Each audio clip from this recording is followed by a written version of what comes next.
नमस्कार दोस्तों, मैं मोहित अवस्थी आप लोगों को साइंस पढ़ाऊंगा।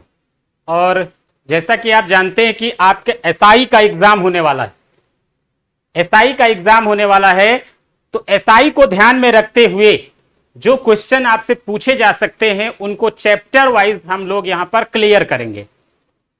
आपको पता है कि एग्जाम कोई भी हो, वैसे साइंस में ज्यादातर क्वेश्चन अगर बनते हैं तो बायोलॉजी से बनते हैं, है ना। अगर हम विज्ञान की बात करें, साइंस की, विज्ञान, साइंस, तो विज्ञान के बारे में आपको पता है कि इसे कितने भागों में डिवाइड कर दिया गया है? 3 भागों में डिवाइड कर दिया गया है ना। जो हमारे कंपटीशन में पूछा जा रहा है, जो हमारे कॉम्पिटिटिव एग्जाम है उसमें जो पूछा जा रहा है, तो 3 पार्ट्स में डिवाइड कर दिया गया है साइंस को। कैसे कैसे आपको पता है? पहला क्या हो जाता है? बायोलॉजी, जीव विज्ञान। पहला क्या हो जाता है? जीव विज्ञान। पहला क्या हो जाता है? जीव विज्ञान। दूसरा क्या हो जाता है? भौतिक विज्ञान। और तीसरा क्या हो जाता है? रसायन विज्ञान। तीसरा क्या हो जाता है? रसायन विज्ञान, केमिस्ट्री। बायोलॉजी, फिजिक्स, केमिस्ट्री से क्वेश्चन बनते हैं, एग्जाम कोई भी हो। लेकिन अगर हम एसआई की बात कर रहे हैं, तो एसआई में आप देखेंगे ज्यादातर क्वेश्चन जो आपके बनेंगे वो बायोलॉजी से। जो भी 6-7 क्वेश्चन पूछे जाएंगे वो बायोलॉजी से। और बायोलॉजी को भी 2 भागों में डिवाइड कर दिया गया है।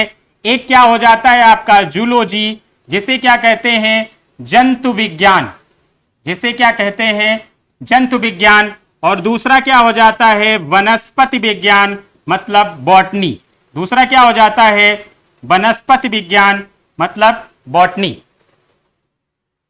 ये चीज मैं आपको बता रहा हूं कि कैसे आप चीजों को छांट करके पढ़ लेंगे तो आपका स्कोर बेहतर होगा, है ना। मेरा मानना यह है कि सटीक पढ़िए, जो पढ़िए उस पर आपको पूरी तरीके से कॉन्फिडेंस हो, चीजें गलत हो ही ना कभी भी, है ना।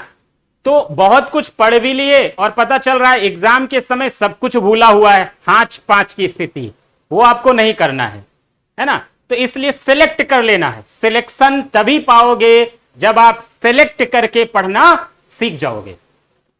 आप देखिएगा, तो बायोलॉजी, फिजिक्स और केमिस्ट्री में जीव विज्ञान से क्वेश्चन ज्यादा बनते हैं। 1-2 क्वेश्चन आपसे रसायन विज्ञान या भौतिक विज्ञान से पूछे जा सकते हैं, फिजिक्स और केमिस्ट्री से।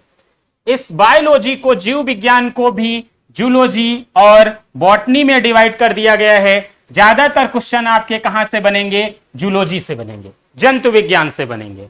तो ज्यादातर फोकस हम इसी पर करेंगे, है ना। और एकदम आप रट लीजिए। जब आप रटे रहेंगे तो आपको टाइम नहीं लगेगा, चीजें आप वहां पर बेहतर करके ही आएंगे।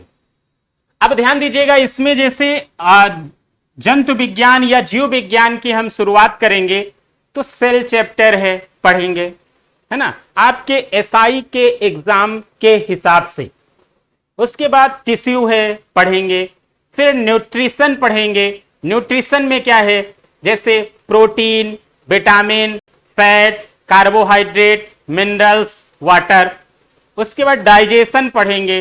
डाइजेशन के बाद फिर एक्सक्रीशन पढ़ेंगे, या कह सकते एक्सक्रीटरी सिस्टम, नर्वस सिस्टम पढ़ेंगे, जेनेटिक्स पढ़ेंगे, है ना, हार्मोन्स के बारे में पढ़ेंगे, एंजाइम के बारे में पढ़ेंगे, ग्लैंड्स के बारे में पढ़ेंगे, जेनेटिक्स पढ़ेंगे। उसके बाद हम कुछ डिजीज जैसे वायरस, बैक्टीरिया, फंगस से होने वाले डिजीज को पढ़ लेंगे। बॉटनी में हम प्लांट क्लासिफिकेशन पढ़ लेंगे। उसी में हम आपका टेरिडोफाइटा, ब्रायोफाइटा, जिम्नोस्पर्म, एंजियोस्पर्म के बारे में एक सामान्य जानकारी, है ना, इकट्ठा कर लेंगे और तैयार कर लेंगे। भौतिक विज्ञान में जो मुझे उम्मीद है कि क्वेश्चन बन सकता है, लाइट से, हीट से, साउंड से, है ना, महत्वपूर्ण चैप्टर हैं। इन चैप्टरों से क्वेश्चन आपसे पूछा जा सकता है, वो कर लेंगे। बाकी टाइम जैसे बच रहा है तो केमिस्ट्री में जैसे अम्ल, क्षार, लवण, धातु, अधातु से क्वेश्चन बनते हैं वो आपको हम करा देंगे अगर टाइम बच रहा है तो, टाइम के हिसाब से। बाकी ज्यादातर फोकस आपको कहां करना है, बायोलॉजी पर ही करना है। ये चीज आपको क्लियर हो गई। ये एक आपको सिलेबस मैंने बता दिया है कि इस घर पर भी अगर आप पढ़ रहे हैं, अपने आप भी कोई भी बुक खरीदे हैं तो यही तरीका अपनाइए। इस तरीके से जब आप पढ़ेंगे तो आपका स्कोर भी बेहतर होगा और आपको कॉन्फिडेंस भी महसूस होगा। बहुत कुछ पढ़ लेंगे तो याद करने की एक कैपेसिटी होती है कि कितना आप याद कर सकते हैं, है ना। चीजें आपको और भी पढ़ना है, ऐसा कुछ नहीं है कि साइंस पर ही आप जुट गए हैं बाकी सारी चीजें आप छोड़ दें, ये नहीं करना है ना। सब चीजों से जितने भी पोर्शन हैं वहां से सेलेक्ट करके उन चीजों को आप कंठस्थ कर लेंगे तो श्योर है एसआई का एग्जाम आप क्वालिफाई कर जाएंगे। कोई भी एग्जाम हो, एसआई हो या कोई भी हो। अब ध्यान दीजिएगा, अब इसमें बात आ ही गई है तो कुछ चीजें हम लोग समझ लेते हैं। जैसे आपसे पूछा जाता है विज्ञान के जनक कौन हैं, तो आप क्या बताएंगे, अरस्तु हैं। विज्ञान के जनक कौन हैं तो आप क्या बताएंगे, अरस्तु हैं। विज्ञान के जनक कौन है तो आप क्या बताएंगे, अरस्तु हैं, है ना। ऐसे ही अगर आपसे पूछा जाए कि जीव विज्ञान के जनक कौन है तब भी आप क्या बता देंगे, अरस्तु हैं, है ना। जीव विज्ञान के भी जनक कौन है, अरस्तु हैं। जंतु विज्ञान के जनक भी कौन है तो आप क्या बता देंगे, अरस्तु हैं। जंतु विज्ञान के भी जनक कौन है तो आप क्या बता देंगे, अरस्तु हैं, है ना। विज्ञान, जीव विज्ञान और जंतु विज्ञान के जनक कौन है, अरस्तु हैं।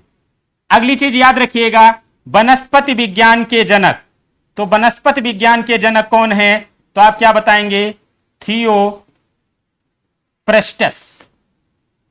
वनस्पति विज्ञान के जनक कौन है, थियोफ्रेस्टस। ध्यान दीजिएगा, एसआई के हिसाब से ही मैं क्लास लूंगा। चीजें, फैक्ट्स जो आपसे पूछे जाते हैं वो यहां पर पूरी तरीके से क्लियर करा दूंगा। और अगर आप साथ में रहेंगे, 2-3 बार वीडियो देख लेंगे तो आपको याद भी हो जाएगा पूरी तरीके से। वनस्पति विज्ञान, father of botany Theophrastus, father of zoology अरस्तु, फादर ऑफ साइंस अरस्तु, फादर ऑफ बायोलॉजी अरस्तु। फिर अगला है फादर ऑफ फिजिक्स, भौतिक विज्ञान के जनक, फादर ऑफ फिजिक्स, भौतिक विज्ञान के जनक। याद रखिएगा, भौतिक विज्ञान के जो जनक हैं वो हैं sir Isaac Newton. Sir Isaac Newton. भौतिक विज्ञान के जनक कौन है, सर आइजैक न्यूटन। और यहीं पर एक क्वेश्चन आपसे पूछा जाता है, आधुनिक भौतिकी के जनक, फादर ऑफ मॉडर्न फिजिक्स। आधुनिक भौतिकी के जनक, फादर ऑफ मॉडर्न फिजिक्स, वो कौन है तो आप क्या बता देंगे, अल्बर्ट आइंस्टीन। कौन है, अल्बर्ट आइंस्टीन। कौन है, अल्बर्ट आइंस्टीन। आधुनिक भौतिकी के जनक, फादर ऑफ मॉडर्न फिजिक्स, कौन है, अल्बर्ट आइंस्टीन। ऐसे ही आपसे पूछा जाता है रसायन विज्ञान के जनक, रसायन विज्ञान के जनक, है ना। हम कलर चेंज कर लेते हैं। रसायन विज्ञान के जनक, रसायन विज्ञान के जनक याद रखिएगा कौन है, आंतोनी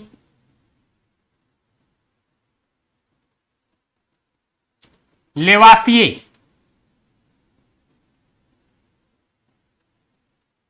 रसायन विज्ञान के जनक कौन है, आंतोनी लेवासिए। ये कुछ चीजें थी साइंस के इंट्रोडक्शन से, जो फैक्ट आपसे पूछे जा सकते हैं वो मैंने आपको क्लियर करवा दिया। विज्ञान, जीव विज्ञान और जंतु विज्ञान के जनक अरस्तु हैं। वनस्पति विज्ञान के जनक थियोफ्रेस्टस हैं। रसायन विज्ञान के जनक आंतोनी लेवासिए हैं। भौतिक विज्ञान के जनक सर आइजैक न्यूटन हैं। और आधुनिक भौतिकी के जनक अल्बर्ट आइंस्टीन। ये चीजें आपको क्लियर हो गई हैं। अब देखिए, इसके आगे हम लोग बढ़ते हैं और कुछ चीजें आप समझ लीजिएगा बेसिक, कुछ चीजें आप समझ लीजिएगा बेसिक। इसको हम रफ कर दे रहे हैं।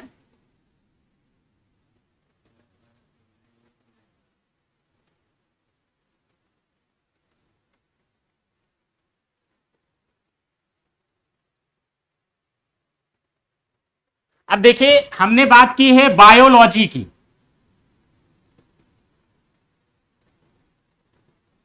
मतलब जीव विज्ञान, यही हम शुरुआत करेंगे। बायोलॉजी मतलब जीव विज्ञान। और एक चीज याद रखिएगा, जीव विज्ञान में हमेशा हम किसका अध्ययन करते हैं? जो भी चीजें लिविंग हैं, जो भी चीजें लिविंग हैं मतलब सजीव हैं, है ना। जो भी चीजें लिविंग हैं, सजीव हैं। तो क्या क्या सजीव है और क्या क्या निर्जीव है? नॉन लिविंग है। क्या? नॉन लिविंग है मतलब निर्जीव है। कभी कभार आपसे पूछ लिया जाता है difference between living and non living, और इनसे एक फैक्ट भी बहुत अच्छा निकल के आएगा, इसलिए मैं ये बता रहा हूं।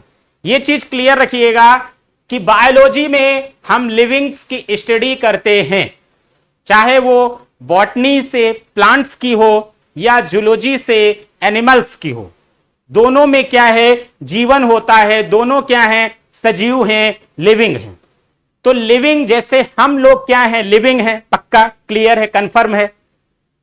हम लोग क्या है? लिविंग हैं, सजीव हैं। तो हम लोगों के क्या कैरेक्टर्स हैं, क्या क्या लक्षण हैं, जरा देखिएगा क्या क्या लक्षण है।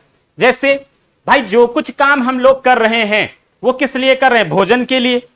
आपसे अभी कह दिया जाए कि ऐसा है, आप काम कुछ भी करिए, आपको 1 महीने के लिए, 1 साल के लिए भोजन नहीं दिया जाएगा, क्या आप कोई काम करेंगे? कभी नहीं करेंगे, है ना। भोजन की आवश्यकता है ही। तो पहला लिविंग्स का कैरेक्टर क्या हो जाएगा? भोजन। पहला क्या हो जाएगा? भोजन, है ना। अब अगर हम नॉन लिविंग की बात करें, मान लीजिए चेयर, पंखा, है ना, मेज, ये दीवार, ये घड़ी, है ना, ये सारी चीजें क्या है? नॉन लिविंग है।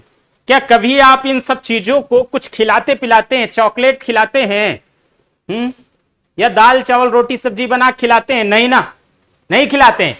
तो भोजन की आवश्यकता नॉन लिविंग को नहीं होती।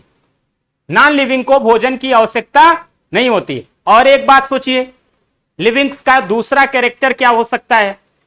जैसे जो भी आप खाते हैं, क्या आप स्टोर कर सकते हैं? जो भी चीजें आप खाते हैं, क्या आप स्टोर कर सकते हैं? कभी नहीं कर सकते भाई।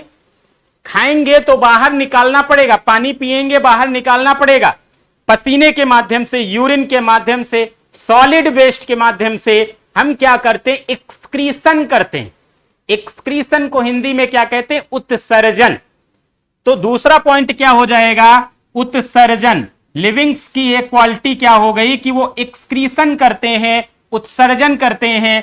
भाई नॉन लिविंग ये सब नहीं करते, उनको एक्सक्रीशन की भी कोई आवश्यकता नहीं है। क्लियर? तो भोजन, उत्सर्जन। तीसरा पॉइंट ये है श्वसन। श्वसन, रिस्पायरेशन। चाहे कोई प्लांट्स हो या एनिमल्स, है ना, वो क्या करते हैं? रिस्पायरेशन करते ही करते हैं, लेकिन नॉन लिविंग नहीं करते हैं। मतलब ये कि सजीव का एक लक्षण और हो गया है कि उनमें रिस्पायरेशन का गुण पाया जाता है, जबकि नॉन लिविंग में नहीं पाया जाता है। अगला देख लीजिएगा, अगला क्या होता है? वृद्धि, ग्रोथ। आप छोटे थे, बड़े हो गए। प्लांट्स छोटा है, बड़ा हो जाता है, मतलब वो क्या है? वृद्धि करते हैं, ग्रोथ करते हैं।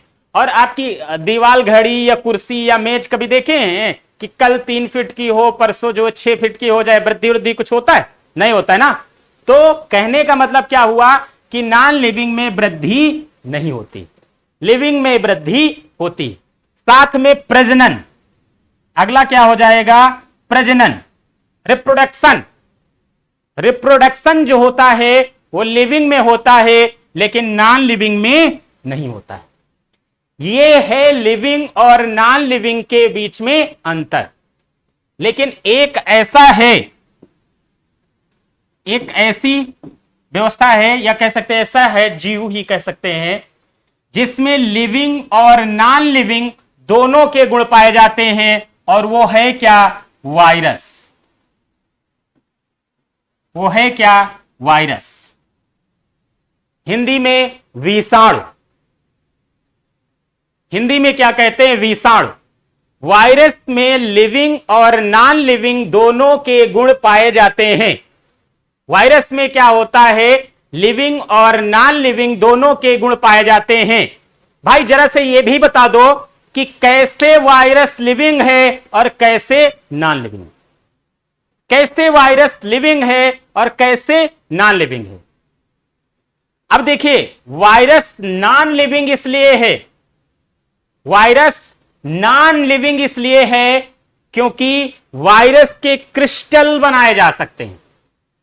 वायरस को क्रिस्टल के फॉर्म में आप 10,000 20,000 साल तक रख दीजिए, वो निर्जीव अवस्था में पड़ा रहेगा। उसको इनमें से जो लिविंग के कैरेक्टर होते हैं किसी भी चीज की कोई आवश्यकता नहीं होगी, वो निर्जीव अवस्था में पड़ा रहेगा। इसलिए वायरस क्या है? निर्जीव है। फिर लिविंग कैसे है? फिर लिविंग कैसे है? लिविंग जरा समझिएगा कॉन्सेप्ट, थोड़ा सा ध्यान दीजिएगा, कभी नहीं भूलेंगे। लिविंग इसलिए है क्योंकि लिविंग्स का एक कैरेक्टर क्या है कि लिविंग्स में जो होता है, जैसे आगे हम आपको पढ़ाएंगे सेल, और सेल में क्या होता है? न्यूक्लियस। सेल में क्या होता है? न्यूक्लियस। और न्यूक्लियस में क्या होता है? क्रोमोसोम। न्यूक्लियस में उगता है क्रोमोसोम, और क्रोमोसोम में क्या होता है? DNA, RNA. समझ रहे हैं ना? और ये जो सेल पाई जाएगी, ये सेल हमेशा लिविंग्स में पाई जाएगी। सेल किस में मिलेगा? चाहे प्लांट सेल हो चाहे एनिमल सेल हो, लिविंग्स में मिलेगा। चेयर में आप ढूंढे कि सेल मिल रही तो नहीं मिलेगी ना। तो सेल के अंदर क्या? न्यूक्लियस। न्यूक्लियस में क्या? क्रोमोसोम। क्रोमोसोम में क्या? DNA, RNA. और ये डीएनए या आरएनए वायरस में भाई मिलता है। याद रखिएगा, ये डीएनए और आरएनए वायरस में मिलता है, इसलिए वायरस क्या हो जाएगा? लिविंग। इसलिए वायरस क्या हो जाएगा? लिविंग। क्रिस्टल बनाया जा सकता है, इसलिए क्या होता है? वायरस। नॉन लिविंग, इसलिए वायरस को क्या कहा जाता है? लिविंग और नॉन लिविंग के बीच की कड़ी, connecting link between living and non living. ये आपका इंट्रोडक्शन बायोलॉजी का, या कह सकते हैं विज्ञान का, क्लियर हुआ है ना। अब हम सेल चैप्टर शुरुआत करेंगे नेक्स्ट क्लास में। सेल चैप्टर शुरुआत करेंगे नेक्स्ट क्लास में। मिलते हैं आपको नेक्स्ट क्लास में। धन्यवाद।